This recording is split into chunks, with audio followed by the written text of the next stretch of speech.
Hi dears, അനഗംസ് ആണ്. മക്കളെ, ഓരോ ദിവസം നമ്മുടെ മുന്നിലൂടെ കടന്നു പോകുന്നത് പലതരം പ്രത്യേകതകളായിട്ടാണ് അല്ലേ? അപ്പം ഇന്നത്തെ ദിവസത്തിന്റെ പ്രത്യേകത എന്താണ് നമുക്കൊന്ന് നോക്കിയാലോ. ജനുവരി 25 നാഷണൽ വോട്ടേഴ്സ് ഡേ ആയിട്ടാണ് നമ്മൾ സെലിബ്രേറ്റ് ചെയ്യുന്നത്. 2011 മുതലാണ് നമ്മൾ ഈ ഒരു ഡേ സെലിബ്രേറ്റ് ചെയ്യാൻ തുടങ്ങിയത്. 1950 ജനുവരി 25 നമ്മുടെ ഇലക്ഷൻ കമ്മീഷൻ രൂപീകരിച്ചത്. സോ ആ ദിവസം തന്നെയാണ് നമ്മൾ നാഷണൽ വോട്ടേഴ്സ് ഡേ ആയിട്ട് സെലിബ്രേറ്റ് ചെയ്യുന്നത്. ഈ ഒരു ദിവസത്തിൻ്റെ പ്രത്യേകത ഞാൻ പറയാതെ തന്നെ നിങ്ങൾക്ക് അറിയാമായിരിക്കും അല്ലേ? നമ്മളെ ഒരു ജനാധിപത്യ പ്രോസസ്സിൽ, ഒരു ജനാധിപത്യ പ്രക്രിയയിലാണ് നമ്മൾ ജീവിച്ചു പോകുന്നത്. നമുക്കൊരു ഡെമോക്രാറ്റിക് ഗവൺമെൻറ് ആണുള്ളത്. സോ ഈ ഒരു ഗവൺമെൻറ് നിലനിൽക്കണമെങ്കിൽ, അല്ലെങ്കിൽ ഗവൺമെൻറ്റിൻ്റെ ഹാർട്ടും സോളുമായിട്ട് പറയുന്നതാണ് ആരെ? നമ്മുടെ വോട്ടേഴ്സിനെ. അത്രത്തോളം ഇമ്പോർട്ടൻ്റ് ആയിട്ടുള്ള ഒന്നാണ് ജനാധിപത്യ പ്രോസസ്സിൽ, അല്ലെങ്കിൽ ജനാധിപത്യ പ്രക്രിയയിൽ വോട്ട് ചെയ്യുക എന്നത്.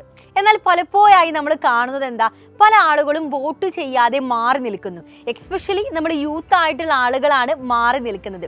ഈ ഒരു ഡേ നമ്മൾ സെലിബ്രേറ്റ് ചെയ്യുന്നത് തന്നെ മക്കളെ, എക്സ്പെഷ്യലി നമ്മൾ യൂത്ത് ആയിട്ടുള്ള ആളുകൾക്കാണ്. അവർ ഈ ഒരു ജനാധിപത്യ പ്രക്രിയയിൽ ഭാഗമാകാൻ വേണ്ടിയിട്ടാണ് ഈ ഒരു ഡേ ഒക്കെ നമ്മൾ സെലിബ്രേറ്റ് ചെയ്യുന്നത്. ഒരു ഗവൺമെൻറ് അധികാരത്തിൽ വരുന്നത് നമ്മുടെ ഓരോ വ്യക്തികളുടെയും, അതായത് 18 വയസ്സ് പൂർത്തിയായ വ്യക്തികളുടെ ഓരോ വോട്ടിലൂടെയാണ് ഒരു ഗവൺമെൻറ് അധികാരത്തിൽ വരുന്നത്. പലപ്പോഴും ഒരു ഗവൺമെൻറ് അങ്ങനെയാണ് ഇങ്ങനെയാണ് പല രീതിയിൽ നമ്മൾ ക്രിട്ടിസൈസ് ചെയ്യുമ്പോൾ ഒന്ന് ആലോചിച്ച് നോക്കുക, നമ്മളിൽ എത്ര പേര് അതിൻ്റെ ഭാഗമായിട്ടുണ്ടെന്ന്. ജനാധിപത്യ പ്രക്രിയയിൽ ഭാഗമാകാതെ, അതായത് വോട്ട് ചെയ്യാതെ മാറി നിന്ന മൊത്തം ആളുകളുടെ കൗണ്ട് എടുത്ത് നോക്കിയാൽ മനസ്സിലാകും. അവർ കൂടെ ഇൻവോൾവ് ആയിട്ടുണ്ടെങ്കിൽ നിലവിലുള്ള ഒരു ഭരണ വ്യവസ്ഥയെ, അല്ലെങ്കിൽ നിലവിലുള്ള ഒരു ഗവൺമെൻറ്റിനെ വരെ നമുക്ക് മാറ്റം വരുത്താൻ സാധിക്കും. അത്രത്തോളം ഇമ്പോർട്ടൻ്റ് ആണ് നമ്മൾ ഓരോ വ്യക്തികളുടെയും വോട്ട് എന്ന് പറയുന്നത്.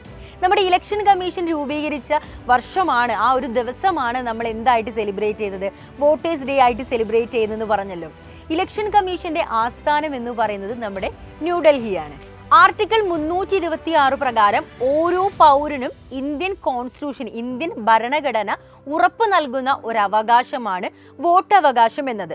തുടക്കത്തിൽ നമ്മൾ പറയുകയാണെങ്കിൽ 1988 കാലഘട്ടത്തിലൊക്കെ 21 വയസ്സ് പൂർത്തിയായ ആളുകൾക്ക് മാത്രമേ വോട്ട് ചെയ്യാൻ സാധിച്ചിരുന്നുള്ളൂ. എന്നാൽ 61ാം ഭരണഘടനാ ഭേദഗതിയിലൂടെ 21 വയസ്സ് എന്നത് കുറച്ച് 18 വയസ്സാക്കുകയാണ്. അതായത് 18 വയസ്സ് പൂർത്തിയായി എല്ലാവർക്കും 1988 ശേഷം വോട്ട് ചെയ്യാൻ സാധിച്ചു. ചീഫ് ഇലക്ഷൻ കമ്മീഷനെയും മറ്റ് ഇലക്ഷൻ കമ്മീഷണേഴ്സിനെ അപ്പോയിന്റ് ചെയ്യുന്നത് നമ്മുടെ ഇന്ത്യൻ പ്രസിഡന്റാണ്. ഇന്ത്യയിലെ ആദ്യത്തെ chief election commissioner Sukumar Sen ആയിരുന്നു. അതുപോലെ 1982 കേരളത്തിലാണ് ആദ്യമായിട്ട് EVM മെഷീൻ ഉപയോഗിച്ചത്. സമ്പന്ന രാജ്യങ്ങൾ, അതായത് യൂറോപ്പിലെ സമ്പന്ന രാജ്യങ്ങൾ മാത്രം നടത്തിയിരുന്ന ഒന്നായിരുന്നു ഇലക്ഷൻ. അവരൊക്കെ നടത്തിയ സമയത്ത് സ്ത്രീകളെ പോലും മാറ്റി നിർത്തിയിട്ടായിരുന്നു ഇലക്ഷൻ നടത്തിയത്.